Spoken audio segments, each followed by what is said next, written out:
కండిషన్స్లో మూడు ఉన్నాయండి, రైట్. ఒక 5 నిమిషాల్లో మొత్తం అన్ని కవర్ చేస్తాను, అబ్జర్వ్ చేయండి ఒకసారి. కండిషన్స్లో ఈ మూడింటి పైన బిట్టు పడుతుంది. Probable condition, improbable condition, unfulfil condition.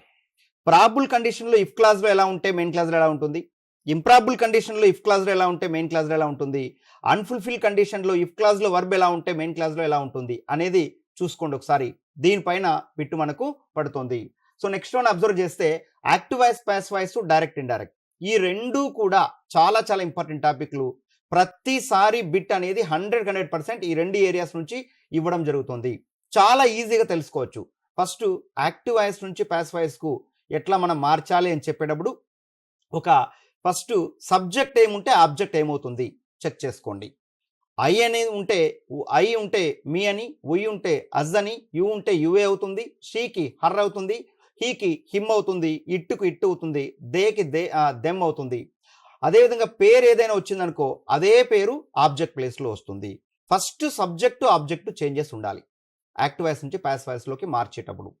తర్వాత సబ్జెక్ట్ను బేస్ చేసుకొని సింగులరా ప్లూరల్లా అనేది ఫైండ్ అవుట్ చేసి అకార్డింగ్ టు దట్ వర్బ్ను డిసైడ్ చేస్తాం. సింగులర్ అయితే మనం ఈజ్ అయినా వాజ్ అయినా పెడతాం. ఇచ్చినటువంటి వర్బు పాస్ట్లో ఉంటే వాజ్ పెడతాం, ప్రజెంట్లో ఉంటే ఈజ్ పెడతాం, అంతే. ప్లూరల్లో ఉంటే ఆర్ వర్ డిసైడ్ చేస్తాం. ప్రజెంట్ వర్బ్ అయితే ఆర్ అని, పాస్ట్ వర్బ్ అయితే వర్ అనేది యూజ్ చేస్తాం. పాసివ్ వాయిస్లో గుర్తుపెట్టుకోవాల్సిన మాట ఏంటంటే ప్రతి సెంటెన్స్లో వర్బ్ అనేది V3 రూపంలో ఉంటుంది. ప్రతి సెంటెన్స్లో మెయిన్ వర్బ్ అనేది V3 రూపంలో ఉంటుంది. అది చెక్ చేసుకోండి. నెక్స్ట్ 90% సెంటెన్సుల్లో పాసివ్ వాయిస్లో ఉన్న వాక్యాలలో బై అనేది వస్తుంది. కొన్నిటికి మాత్రమే ఎక్సెప్షన్ ఉంటుంది.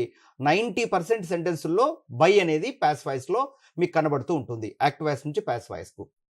సో ఇక్కడ యాక్టివ్ వాయిస్ నుంచి పాసివ్ వాయిస్లోకి ఒక వాక్యాన్ని చేంజ్ చేసిన, డైరెక్ట్ నుంచి ఇండైరెక్ట్లోకి ఒక వాక్యాన్ని చేంజ్ చేసిన, డిగ్రీస్ ఆఫ్ కంపారిజన్లో ఒక డిగ్రీ నుంచి ఇంకో డిగ్రీలోకి మీరు చేంజ్ చేసిన, అలానే టైప్స్ ఆఫ్ సెంటెన్సెస్లో ఒక టైప్ ఆఫ్ సెంటెన్స్ నుంచి ఇంకో టైప్ ఆఫ్ సెంటెన్స్లోకి మార్చిన, ఈ నాలుగిట్లో మూలార్థం మారదు, మెయిన్ అర్థం మారదు.